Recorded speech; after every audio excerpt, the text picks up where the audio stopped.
Hello friends, I'm Neha Singh. I'm a tarot card reader, numerologist and spiritual healer and welcome to my channel Tarot Reader Neha।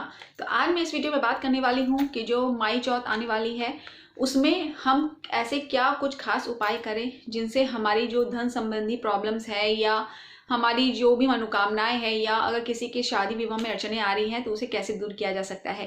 तो चलिए video को start करते हैं। पर उससे पहले अगर आप लोगों ने मेरे चैनल को सब्सक्राइब नहीं किया है तो मेरे चैनल को सब्सक्राइब कर दीजिए एंड मेरे वीडियो को लाइक एंड शेयर जरूर कीजिए।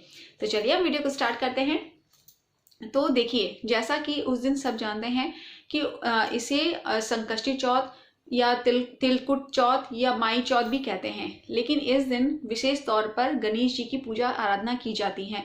तो गणेश जी की पूजा का इस दिन विशेष महत्व होता है। जो स्त्रियां हैं वो गणेश जी की पूजा कर कर अपने परिवार के लिए, अपने बच्चों के लिए लंबी उम्र की कामना करती है और उनके सुखी जीवन की कामना करती हैं। तो इस दिन गणेश जी की पूजा के साथ साथ चांद को भी अर्घ देने का नियम होता है, लेकिन उस दिन गणेश जी की पूजा बहुत विशेष तौर पर की जाती है। तो इसीलिए आज मैं जो कुछ खास उपाय बता रही हूँ वो इसी से रिलेटेड है। तो अगर मेरा जो इसका पहला उपाय है वो ये है कि अगर आप पूरे सच्चे मन से अगर गणेश जी के चरणों में ध्रुवा घास इस दिन अर्पण करते हैं तो आप देखेंगे कि आपकी जो भी मनोकामना है वो बहुत जल्द ही पूर्ण होगी। हमारा जो दूसरा उपाय है वो ये है कि इस दिन अगर आप गणेश जी को घी और गुड़ का शुद्ध घी और गुड़ का भोग लगाते हैं तो और भोग लगाने के बाद उस गुड़ को और शुद्ध घी को गाय को खिला देना है। उसके बाद आप देखेंगे कि आपके धन संबंधी जितनी भी समस्याएं होंगी, धन से रिलेटेड जो भी प्रॉब्लम्स आपके इश्यूज आ रहे होंगे वो धीरे धीरे ठीक होने लगेंगे। अब हमारा जो तीसरा उपाय है वो ये है कि आपको थोड़ा सा गुड़ लेना है और उसकी 21 गोलियां बना लेनी है। छोटी छोटी तोड़ के गुड़ को तोड़कर उसकी छोटी छोटी गोली बना लेनी है हाथ से। उस 21 गोलियों को आपको ध्रुवा घास के साथ गणेश जी के चरणों में उस दिन अर्पित करना है। उससे आप देखेंगे कि आपकी जो भी इच्छा है, जो भी आप बहुत दिनों से चाह रहे हैं या आपकी जो भी मनोकामना है वो बहुत शीघ्र ही पूर्ण होती हैं।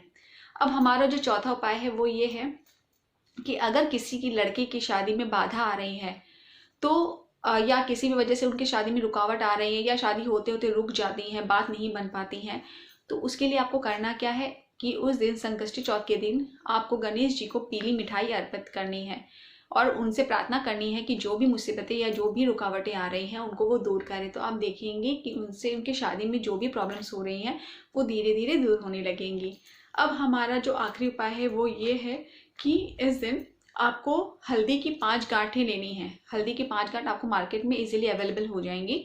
आपको हल्दी की 5 गांठ लेनी है और श्री गणाधिपतये नमः, श्री गणाधिपतये नमः इस मंत्र का जाप करते हुए उन 5 हल्दी की गांठ को गणेश जी के चरणों में अर्पित करने देना है। इससे आपकी उन्नति में बढ़ोतरी होगी।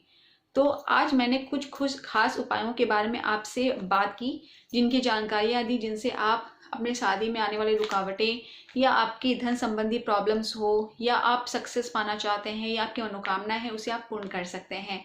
तो आई होप कि मेरा ये वीडियो आपको पसंद आया होगा।